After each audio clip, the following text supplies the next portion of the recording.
नमस्कार, मैं हूं राजन झा। पश्चिम बंगाल में वक्फ कानून के विरोध में कई स्थानों पर हिंदू विरोधी दंगे हुए, जिसे रोकने में राज्य सरकार पूरी तरह विफल रही। सबसे अधिक प्रभावित मुर्शिदाबाद रहा, जहां आम लोगों को तो छोड़िए, हिंसा के बाद पहुंची बीएसएफ पर भी इस्लामी कट्टरपंथियों ने जानलेवा हमले किए। দেখুন ভয়ঙ্কর অবস্থা শামসেরগঞ্জে বিএসএফ এর উপর হামলা। বিএসএফ দায়িত্ব নেওয়ার পরেই প্রতিরোধ শুরু হয়েছে। বিএসএফ কে লক্ষ্য করে পাথর মারা হচ্ছে। আমরা জানি না বাংলা কোন পথে যাচ্ছে। বিএসএফ কে লক্ষ্য করে পাথর, কিন্তু তারা বোধহয় জানেন না একজন বিএসএফ কে পাথর মারলে বিএসএফ পালিয়ে যাবে না পুলিশের মতন। इससे आप समझ सकते हैं कि उनका मनोबल कितना बढ़ा हुआ है। उनका मनोबल बढ़ा हुआ है क्योंकि ममता बनर्जी उनके लिए कवच बनकर बैठी हैं। बीएसएफ के डीआईजी ने बतलाया कि भीड़ ने उनके ऊपर पेट्रोल बम से हमला किया, पत्थर चलाए। पश्चिम बंगाल हिंसा रोकने में विफल रही टीएमसी अब बीएसएफ को ही दोषी ठहरा रही है। टीएमसी नेता कुणाल घोष ने दावा किया कि बीएसएफ ने घुसपैठियों को इस इलाके में घुसाया ताकि वह हिंसा करें और इससे राज्य सरकार के लिए समस्याएं खड़ी हों। उन्होंने दावा किया कि बाहर से आए लोगों ने ही इस हिंसा का नेतृत्व किया है और अब वो गायब हो गए हैं। Some inputs and allegations that there was a larger conspiracy behind those incidents. Some section of central agency, a section of BSF and a section of 2 or 3 political parties. They were involved in this conspiracy, and with the help of a part of BSF, there was a gap in border. Some miscreants entered, they made chaos, and they were given safe passage to return. TMC नेताओं की इस बयानबाजी से एक बात और स्पष्ट होती है कि हिंसा में स्थानीय मुसलमानों का साथ घुसपैठिए भी दे रहे थे, ठीक उसी तरह जिस तरह कश्मीर में आतंकियों का साथ कुछ स्थानीय लोग दे रहे थे। हालांकि टीएमसी नेता घुसपैठियों के नाम पर स्थानीय दंगाइयों को क्लीन चिट देने की कोशिश कर रहे थे, लेकिन वे इसमें नाकाम रहे। टीएमसी के एक नेता जहां दंगाइयों को क्लीन चिट दे रहे हैं, वहीं टीएमसी की नेत्री और एमपी महुआ मोइत्रा दंगाइयों के आगे हाथ जोड़ रही हैं, उनके पांव पड़ रही हैं कि आप लोग दंगा मत कीजिए। নমস্কার, আমি কৃষ্ণনগরের এমপি মহুয়া মৈত্র বলছি। আমি সমস্ত মুসলিম ভাই বোনদের কাছে একটি আবেদন করতে চাই যে আপনারা প্লিজ এখন এই ওয়াকফ সংশোধনী অ্যাক্টের পরে বাংলায় যা একটু আমরা অসন্তোষ আবেগ যা প্রকাশ হচ্ছে, আপনাদের আমরা হাতজোড় করে আবেদন করছি আপনারা প্লিজ সংযত হন। পশ্চিমবঙ্গ সরকার, আমাদের তৃণমূল পার্টি এবং মমতা ব্যানার্জি আপনাদের সাথে দাঁড়িয়ে রয়েছে। আপনাদের রক্ত আমাদের রক্ত। होना तो चाहिए था कि हिंसा और दंगा फैलाने वालों को पकड़कर कड़ी से कड़ी सजा दी जाती, परंतु लाचार टीएमसी सरकार दंगाइयों के आगे घुटने टेक चुकी है। ममता की पुलिस कितनी बेबस और लाचार है, उसका अंदाजा इस बात से लगाया जा सकता है कि हाईकोर्ट को केंद्रीय बलों की तैनाती का आदेश देना पड़ा, परंतु इससे लोग संतुष्ट नहीं हैं। भाजपा नेता और बंगाल विधानसभा में नेता प्रतिपक्ष शुभेंदु अधिकारी ने राज्य में राष्ट्रपति शासन लगाने और राष्ट्रपति शासन में ही विधानसभा चुनाव कराए जाने की मांग की है। रेसिडेंस रूल्स के अंदर चुनाव कराना चाहिए, नहीं तो यहाँ का राजीव कुमार, मनोज वर्मा ये पुलिस नहीं है, ममता की कैडर है। हम लोग जिहादी का साथ लड़ने के लिए तैयार है। जो करना है करूंगा, न्यूटन का थर्ड लॉ है, लेकिन पुलिस को न्यूट्रल करना पड़ेगा।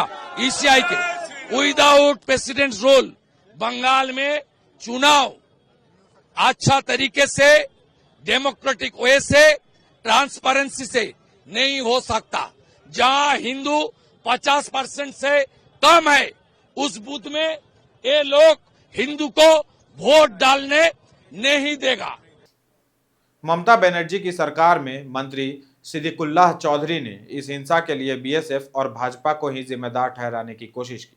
जी हां, यह वही सिद्दीकुल्लाह है जो मुढ़ी बतासा खाकर कोलकाता जाम करने की, शहर को ठप करने की धमकी दे चुका है। यह वही सिद्दीकुल्लाह है जो 50 जगहों पर 10,000 की भीड़ जमा करने की धमकी दे रहा था। एरा आसबे कोलकाताय बसे चिड़े गुड़ पानी बतासा मुड़ी खाबे और एकटू बसबे, किच्छु करते होबे ना। हर बार यही पैटर्न अपनाया जाता है। देश के किसी हिस्से में मुस्लिम दंगाई जमकर हिंसा करते हैं, उत्पात मचाते हैं और उसके बाद दोष हिंदुओं पर मढ़ने की कोशिश करते हैं। लेकिन कोई इस माँ को क्या जवाब दे।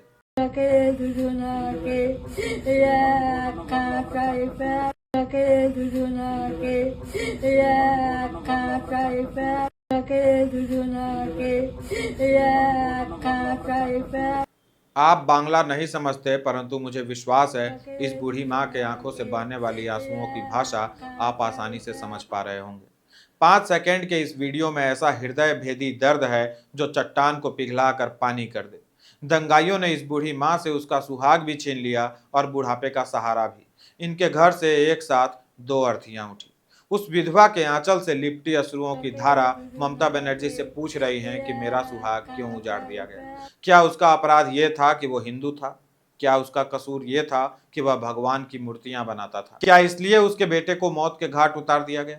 क्या इसलिए उसके पति को लाठियों से पीटा गया जब तक वह निश्वास न हो गया? क्या ममता बनर्जी यही दिन दिखलाने के लिए केंद्र के कानून का विरोध कर रही हैं कि दंगाई हिंदुओं को मारते रहें?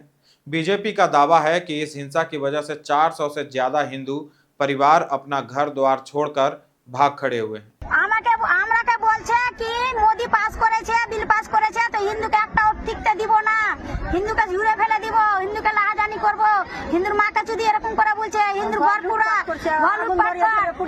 ভালো ভালো জিনিসকে সোনা দানা নিয়ে লিছে, পয়সা নিয়ে লিছে, তারপর আগুন ধরিয়ে দিছে। सारे घर जला दिए गई है, सारे दुकानें जला दिया गया है।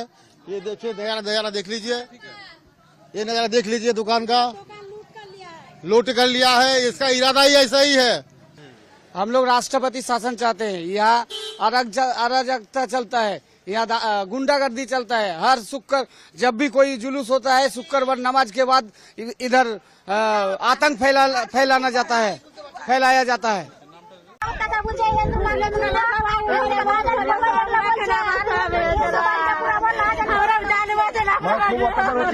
धुलियान से सैकड़ों हिंदू नावों के जरिए गंगा पार करके मालदा जिले के पार लालपुर में शरण ले रहे हैं। शरण लेने वालों में 5 से 7 दिन का यह बच्चा भी है। बच्चा मां की गोद में है। वह इस बात से अनजान है कि बाहर चीख पुकार मची है। वह तो यह भी नहीं पूछ सकता कि घर में मुझे लाड़ प्यार करने के स्थान पर मेरी मां मुझको लेकर कहां पलायन कर रही है, वह क्यों पलायन कर रही है।